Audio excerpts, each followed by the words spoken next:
anyone, you know? Okay, all right. So, I'm Paley. I'm the executive director of CicLAvia. I'm one of its co-founders, and I'm really thrilled to be here. As I've been speaking to my friends over the last year, people who are my age are telling me how fearful they are about the new city being born. So we're going to be looking at the things that are happening on the positive side, and I want to be talking with the panel about, how we're going to deal, all of us, how we can speak to those people who are fearful of the change that's coming, because it is coming. So on the panel with me, wonderful people: Tafarai, Bayne, LA native, leader in strategic planning and community organizing issues. He joined the CicLAvia board in 2011. He was the person who made it possible for CicLAvia to come to South LA, which we're going to be there in December. He is now an independent consultant. He is also a transportation commissioner, and he interviewed Seleta Reynolds, who is our new transportation general manager for the Department of Transportation. Give her a round of applause for being here.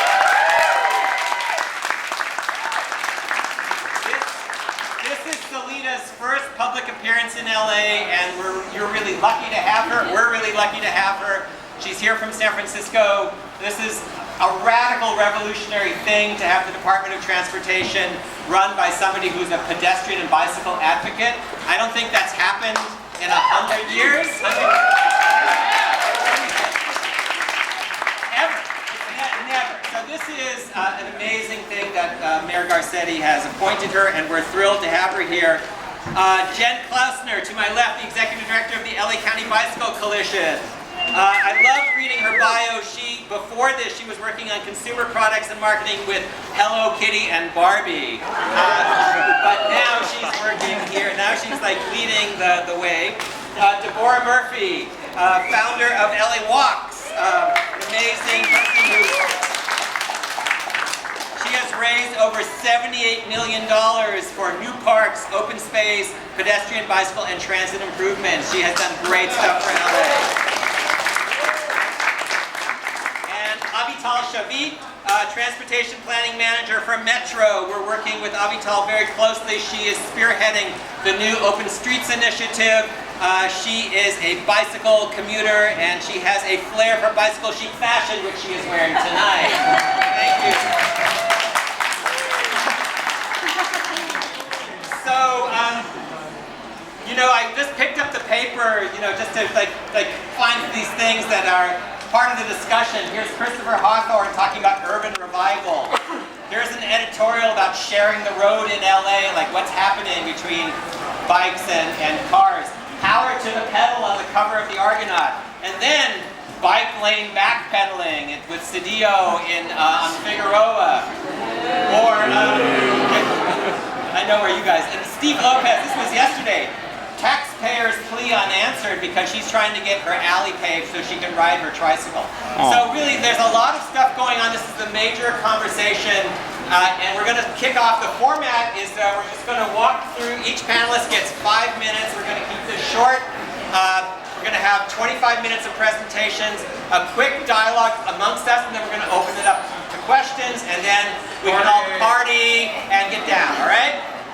Thank you. So we're going to start with Seleta, the newcomer.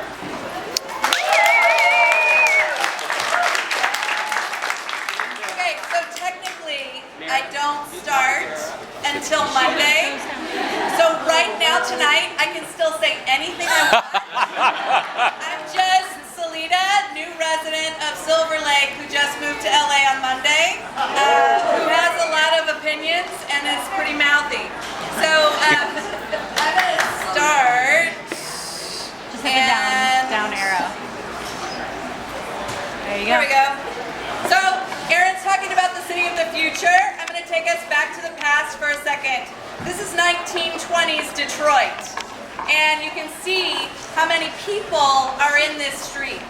But at the time, there was utter outrage at the way that streets were working for people.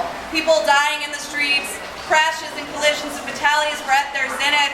And I don't know if you can see in the background, for those of you who know the history of the streetcar, there's a tire sign looming over this whole scene, getting ready to bring about a huge change. So in the 1930s, General Motors came up with a new idea of the way that people should get around. Total and complete separation. So this is from the Futurama exhibit in the 30s, where people in cars and people on foot would be totally separate, because this new age of the automobile was something that we should welcome and usher in the name of progress. And in places like Kalamazoo, Michigan, there were street malls being designed to save pedestrians and people walking from the threat of the automobile. This is a design from Fort Worth, Texas, around the same idea, where you see total separation of people walking from people driving. But it didn't really go down like that. Our built environment didn't get the memo and didn't catch up. So you have these halfway done pieces of infrastructure to try and remove people walking from any conflicts at all with cars. But it just didn't go down like that, because it turns out people want to be walking in the streets. But what we ended up with was a street that looks like this. What's missing from this street? All of that, but even more insidious, is a sense of place. So in the name of progress and sort of keeping people walking totally separate from the rest of the transportation system, our engineering standards and the way we designed roads resulted in places like this that could be anywhere, it could be everywhere, and so it's nowhere. And people this is not a space that's beloved, it's not a street that is vibrant, because our land use and our transportation didn't talk to each other. This is what we used to expect of our streets. We wanted them to be fast, we wanted them to be safe, but we wanted people to be able to drive wherever they wanted, as fast as they wanted, whenever they wanted. But that's not really what we want from our streets anymore. And that's sort of the most interesting piece of the new streets of LA. Is it's a moment in time that is a chance for us to redefine what we want our transportation system to do for us. And really, before the sort of planning and engineering profession caught up, people were already showing us how they wanted to use space. This is Rush Hour on Market Street in San Francisco. This is Polka Dot / Sunset Plaza in LA. Streets being reclaimed as public spaces in the right spot at the right moment is extremely powerful. It cuts across all of the problems that we face in a big city around sustainability, around public health, around economic prosperity. And I show you these pictures not necessarily to give you a history lesson, but to underline for you that the only constant on our streets is change. And what you will encounter and what you hear when you go out and try and change a street is people very wedded to the idea that the way a street appears now is the way it has always appeared and the way it shall always appear.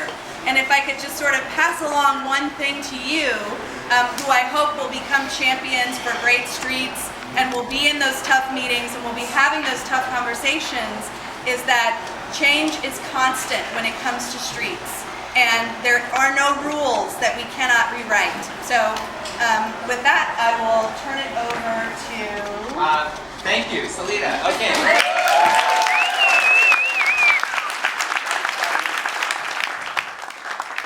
Avital Shavit from Metro. So change is constant. I mean, this is a really interesting thing about cities, is that we're constantly changing, but people don't like change. So I'm setting you up. So people don't like change, but maybe they'll like to ride the subway to the sea one day. Maybe they'll like to take their bike to the metro in downtown and get to Culver City. So today I'd like to talk to you a little bit about the way we get around our city. We have a lot of different transportation options that we didn't have 10 or 20 years ago. It wasn't even in people's mind that we would have a subway in Los Angeles. So I want to talk about how people got here today. Raise your hand if you drove a car to this event. Raise your hand if you took transit to this event. Wow. Raise your hand proudly if you rode a bike to today's event. Yeah. So, how many people walked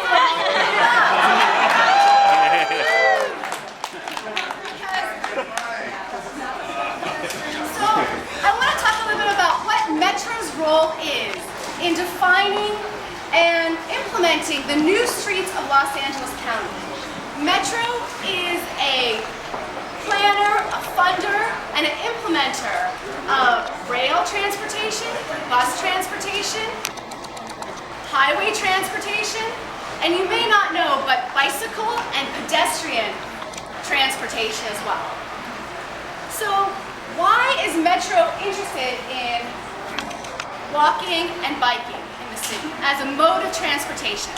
Well, Metro's role is, one, to serve our existing and our new patrons of Metro Bus and Metro Rail. We did a survey and we asked people who take the Metro Bus and Metro Rail, how are you getting to the station? And over 90% of them came back and said, I'm walking, and I'm biking, or I'm taking a bus, which I had to walk to get to the station. So very few people are driving to go take Metro Rail. And we know in the future, the second part of Metro's role is that we want to maximize our investment in Measure R. What is Measure R? It's a sales tax that all of us, or maybe some of us, approved and voted for in 2008, which provides $40 billion, approximately $40 billion, over the next 25 years to build transportation projects like Subway to the Sea, like all of our rail infrastructure that we're putting together. And we want to make sure that that rail infrastructure and all of our bus infrastructure that we're building can be accessible by foot and by bike.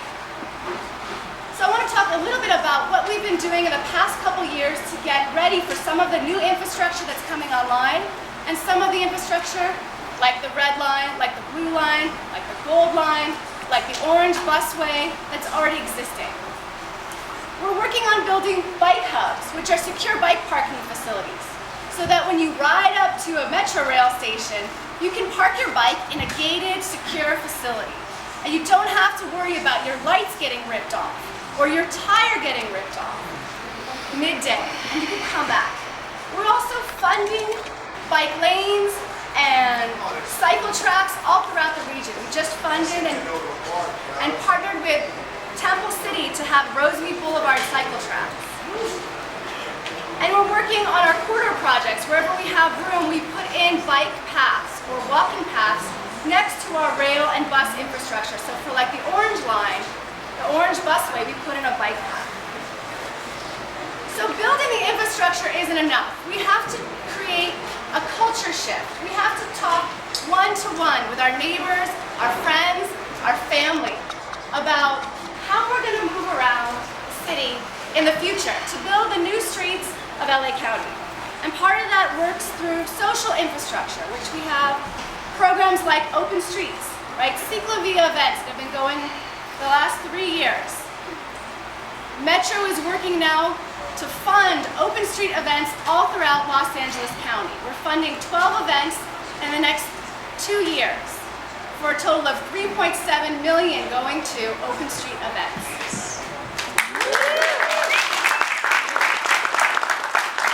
We also are going to continue to work on, like we've been working on the last 2 years, on community rides, working with our nonprofit partners, and skills classes to teach people how to use a bike for transportation purposes and how to feel safe doing it.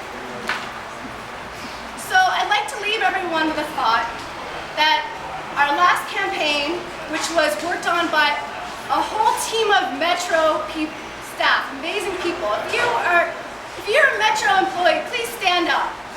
Please stand up. Please stand up. These amazing folks.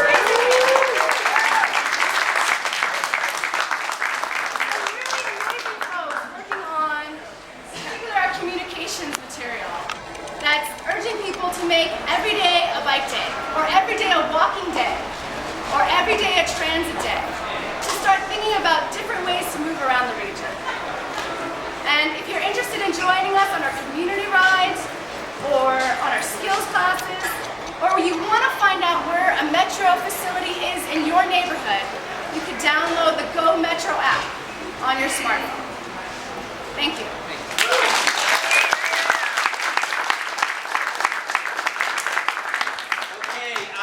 The good news is that they got a microphone microphone going. So sorry to Seleta and Avital who had this. So Jen, you're up next. Oh, yeah. Jen from LA County Bicycle Coalition. We can bring this on. Thank you. Is it working? Yeah. You all can hear me? Yeah. Okay. I have been... A little closer to you. Okay. I have been very fortunate for the past 7 years to be at the helm of an organization that has been a catalyst for a lot of change here in Los Angeles. And I think that I just have amazing timing in my career, and also I'm a person who's not very afraid of change. You heard about how I came out of consumer products marketing into bike advocacy, so I definitely have embraced change in my own life, but I feel so fortunate to have been in this position during an amazing 7 years of change. I want to tell you a little bit about LACBC and how we are a community-based organization that is a catalyst for the kind of change that Aaron has us talking about tonight. So LACBC was founded in 1998. I cannot take responsibility for its existence. It was founded close to downtown LA here and achieved its 501c3 nonprofit status in 2001. I am the third executive director of LACBC. We are a membership-based organization, so the work that we do, working with cities, with transportation agencies, and with communities across the county, really is based on you all being members. I see a lot of LACBC members in the room today. Thank you so much for being here. If you are not yet an LACBC member, please join up and be part of the change. We are definitely working hard to make it happen. So we are a membership-based organization. Just as CicLAvia gives us great biking and walking and community engagement for a few magical days each year, LACBC is working to serve your ride every day. So this is a slide that just talks a little bit about how big Los Angeles County is. 88 cities, the county itself. It is a huge county. More than 10 million residents. And you can imagine that includes lots of people who ride bikes for every possible reason. And those folks like you have that new city perspective. They can see that it can be much better and that there's a transformation in process and you all are part of it. Of course, we still hear from the haters. We hear, but no one's riding on that bike lane. We hear, wow, you ride bikes in LA? That's really hardcore. You must be crazy. And to me, that kind of dialogue is equally marginalizing as the people who say, oh, there's no one who rides, or hey, get on the sidewalk. It's just marginalizing something that actually is happening and is exciting in the city and in the county. We know that there's a lot of people that ride bikes, and we wanted to get some hard data to prove it. So we do bike and pedestrian counts. In odd years, we have gone out there with an army of volunteers and we have gathered real data to show that people are getting around on their own power in Los Angeles County. I don't expect you to see all the tiny detail in this slide. These are pages from our results report from the bike counts of last year, 2013. I'm holding it up right now. But basically, the main takeaway is if you build it, they will come. If you build the bike infrastructure, people will ride it. Across the board, when we see new bike lanes go in, we see more than 100% increase in the number of people riding them in the following year. When we see sharrows go in on neighborhood streets, same thing. We see 124% increase in the numbers of people using them on two wheels. If you build it, they will come. And these are the people who have the new city perspective. We looked a little bit at when people ride bikes, where they're riding bikes, and who is riding bikes. When are they riding bikes? 24 hours a day. You see people out late at night now. You didn't used to see that a decade ago. Where are they riding bikes? They are riding all over the city and all over the county, but in particular, they're making use of some of the infrastructure that keeps us safer, that gives us our own separated space.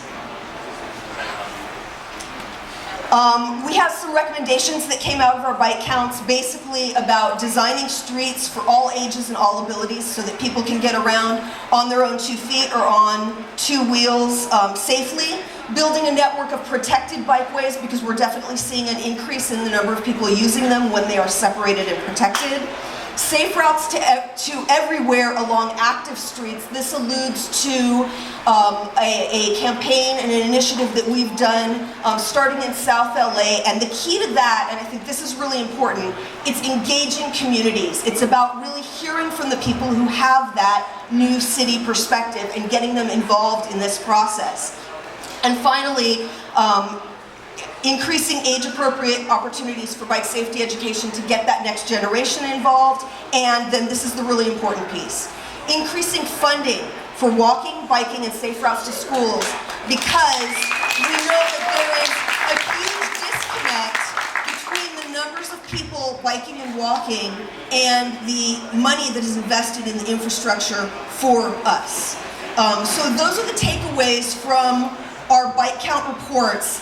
Our bike count report from 2013, basically the result is we are living in dynamic times. We are living in a changing city.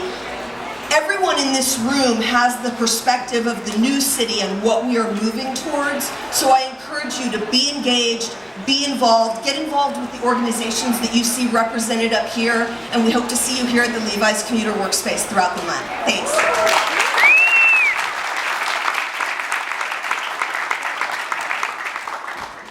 Thank you, and now Deborah Murphy, Los Angeles Walks.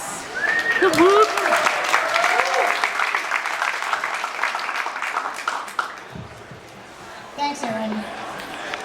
So Los Angeles Walks is a pedestrian advocacy organization founded in 1998.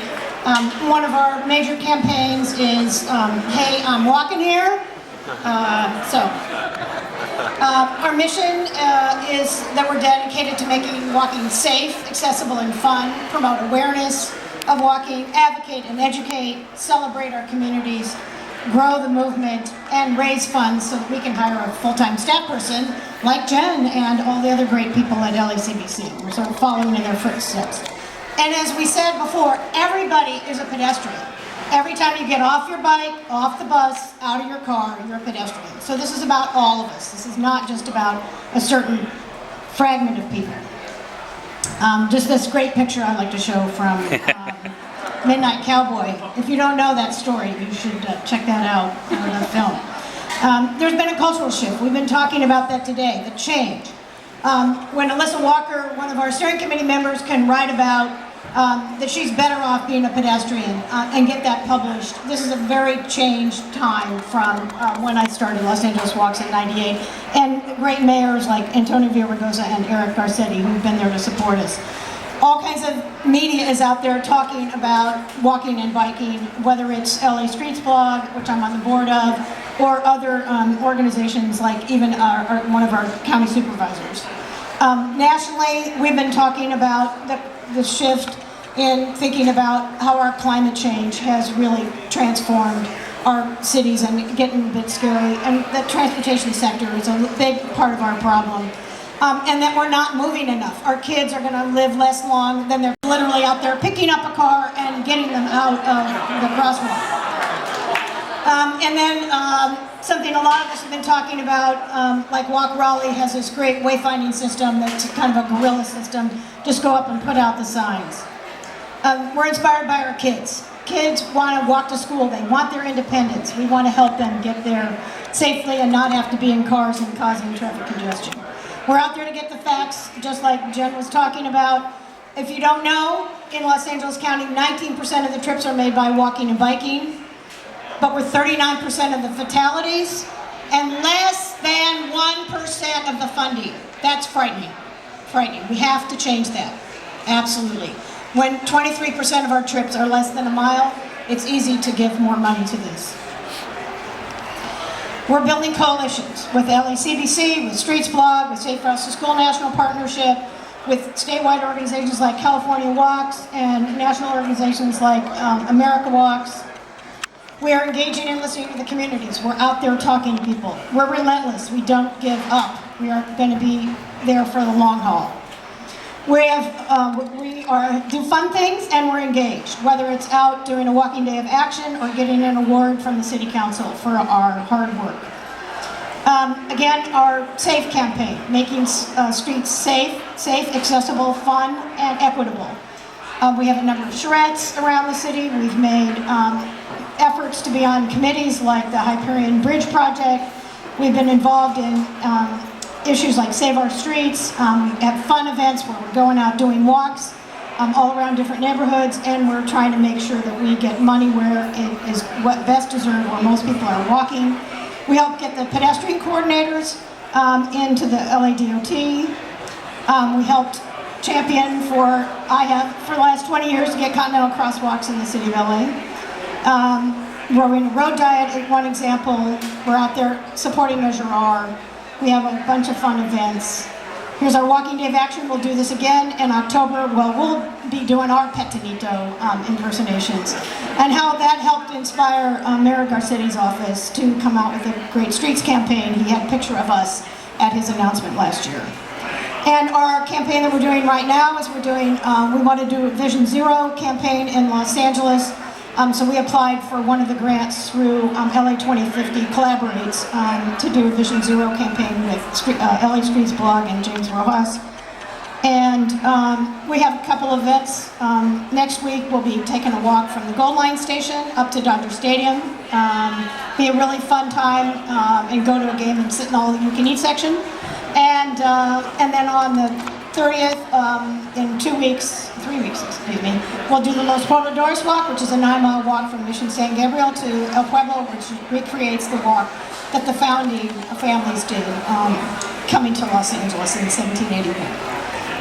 And a couple of great quotes that I always like to share with people. The city exists for the care and culture of people, not for the movement of cars. Forget the damn motor vehicle and build cities for lovers and friends. And the street is a room by agreement. So therefore, the streets are our living room. That's where we all come together, where we get to meet each other, where we all get to have a good time. It is not just about transportation. It is about placemaking and making great places for all of us. Thanks. So a lot of my work and a lot of the work that I've been honored and privileged to work on at this point is looking at, we could talk about the infrastructure itself, but I'm thinking about the process right now. I'm thinking about what does it mean to sort of shift people's mental frame, shift people's perceptions, ideas about what it means to live in Los Angeles. I'm a Los Angelino. I was born and raised here. I'm super, all my friends who are in the audience, what's up? It's very embarrassing to them how much I hype Los Angeles, but the fact is I love this city, and the reality is I was born in this car culture. I get that. I drove a car. Somebody asked earlier, I didn't raise my hand, I actually drove here. I'm a little embarrassed by that fact because I've been driving way too much lately and it really bothers me. But the fact of the matter is, when it talks about really understanding communities, you have to get on the ground. And so some of my teammates and partners in the audience will recognize one of our projects, Concept of Concrete, where we're looking at what does it mean to engage the residents in their neighborhood. These are pictures from an engagement at a church in Watts, talking to residents in their space, bringing them maps, bringing them data, bringing them information, taking information back from that process to inform ideas and concepts that we're trying to work on. And so it really takes these kinds of conversations and engagements to really sort of build with people to get them to think about change in a way that reflects their lives. And the other thing about neighborhoods like Watts is they're used to change. It's not always positive. It's most of the time very negative and unstable. Only got 2 minutes left, wow. And so the idea that change is new to people, no, they deal with change all the damn time. Most of the time it's against their will, and they haven't had a conversation about it. And so when you do more of that as a city, you do more of that as a planner, you do more of that as an advocate trying to make change, it's just more of the same. So they're like, yeah, you can have the big finger and walk away. So it takes really creating tools. So partnership with LACDC helped us develop these tools about how do you talk to folks about what these improvements will do to their neighborhood, talking to all users, drivers, bikers, walkers. These are what these kinds of new things can do to your neighborhood. How do you break it down and make sure folks can understand it? How do you create experiences and opportunities for folks to build, map, and brand and name their neighborhood? So we have this project called Ride South LA, where we build maps and we do community engagement rides where we ride out a neighborhood, use cell phones to take pictures and use those pictures to make a map of the neighborhood and work with the community around a narrative of that map. So we have a map around healthy food, we have a map around riding in South Los Angeles around culture and business assets. to really helping folks frame their neighborhood for themselves. So when you talk about the neighborhood, they understand where you're coming from. You talk about looking at corridors like Central Avenue and really creating an opportunity for folks to frame it again and really talk about the positive assets in a lot of these corridors, particularly in neighborhoods where you might not think there's positive, but there is actually a lot of positive. Folks live there every day and enjoy it. And then of course, big events like CicLAvia, this is my favorite map route. I have to always show this one.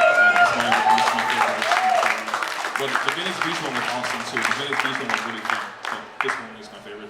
And then looking at really how you activate spaces, making places. I think Seleta brought it up. Place matters. Place making is important. And particularly in neighborhoods that have lots of vacant spaces like these lots. We have another project called Free Lot Sanders where we're looking at lots. We go in neighborhoods and engage with folks and ask them what they want in their lots. We do meetings with them and talk about all the different kinds of concepts they can come up with. They come up with all kinds of cool stuff. Then we activate and do events where we actually work with folks to make these things happen, both in streets and vacant lots, really looking at how do you to make place and create opportunity for people to want to move places, to have places to go. Because the other thing is, what's the point of bike roads and and lanes and all this stuff if you have nowhere to go? So, looking at really what does it mean to make places and communities. And lastly, my last two slides, development. I mean, development is critical, and when you look at transit right now, transit-oriented development is like this kind of new wave, magical, yaya sauce. The reality is, it's more of the same,